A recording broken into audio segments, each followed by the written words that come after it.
اگر آپ کو ہماری ویڈیو پسند آئے تو ویڈیو کو لائک کریں، شیئر کریں، کمنٹ کریں اور ہمارے چینل کو ضرور سبسکرائب کریں۔ چاہت میں کیا دنیا داری، عشق میں کیسی مجبوری۔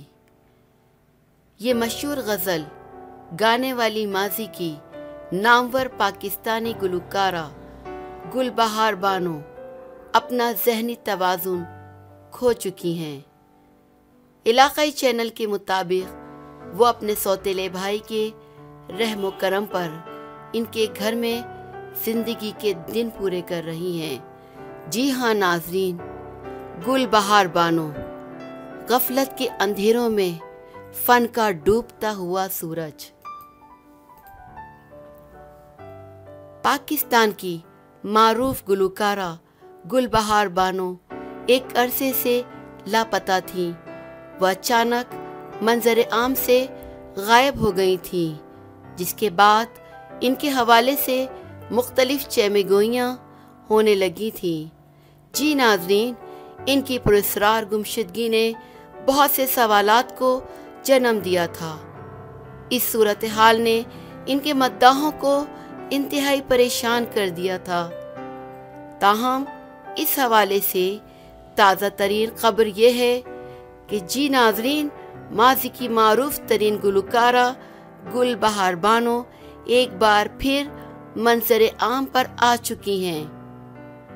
انہیں ان کے بھائی نے ذہنی مریضہ قرار دے کر گھر میں قید کر رکھا تھا۔ جی ناظرین، ان کے سوتیلے بھائی نے ان کو اپنے گھر میں قید کر رکھا تھا۔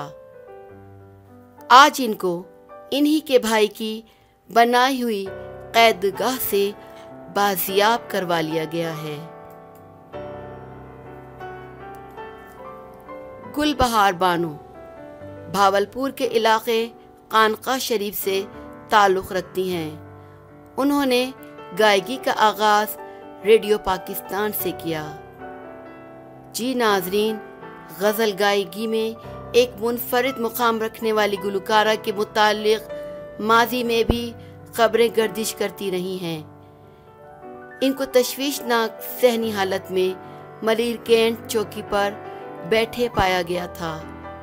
گمنامی کی زندگی گزارنے والی گل بہار بانو کو حکومت پاکستان نے 14 اگست 2007 کو صدارتی تمغہ برائے حسن کارکردگی عطا کیا تھا۔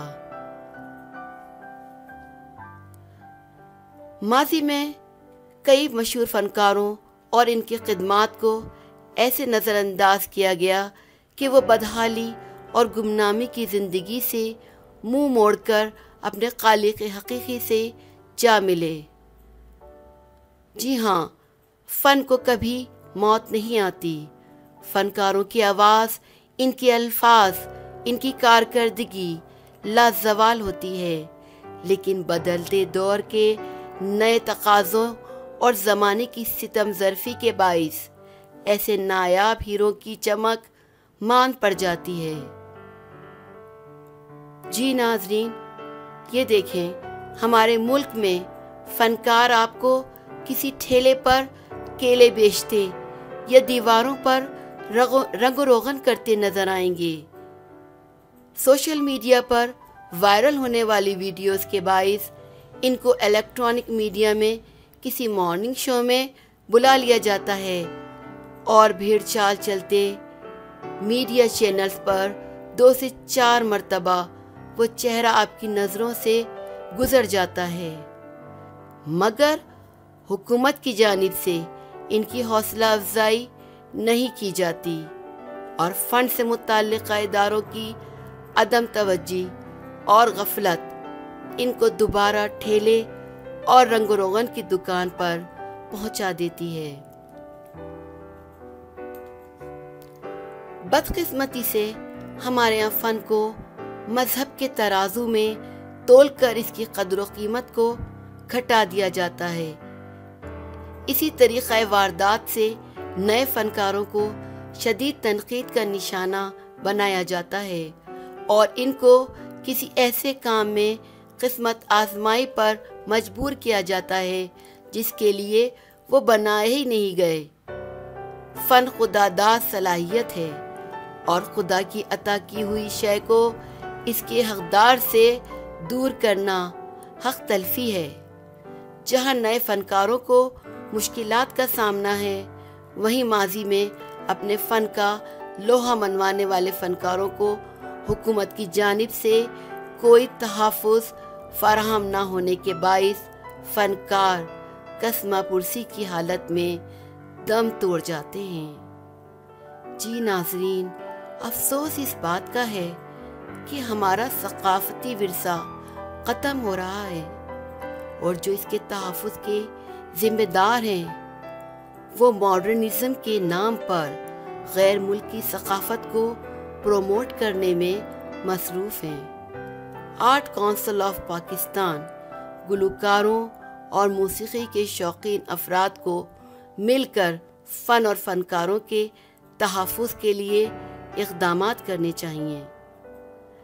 حکومت کو گل بہار بانوں کو بہترین علاج فراہم کرنا چاہیے تاکہ ان کی ذہنی حالت نارمل ہو سکے، وہ موسیقی کی دنیا میں واپس آ سکیں اور فن کے قدردان ان لوگوں کے دلوں پر دوبارہ راج کر سکیں، اور وہ نئے فنکار جو خود کو منانے کی چاہت رکھتے ہیں اور اپنے فن سے عشق کرتے ہیں، وہ دنیا داری اور مجبوری کو اپنے فن پر غالب نہ آنے دیں۔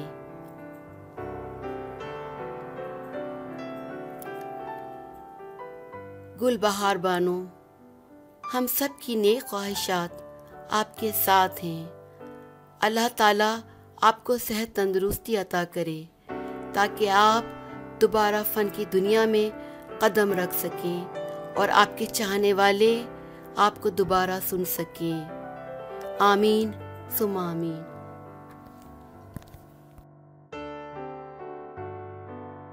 اگر آپ کو ہماری ویڈیو پسند آئے تو ویڈیو کو لائک کریں، شیئر کریں، کمنٹ کریں اور ہمارے چینل کو ضرور سبسکرائب کریں۔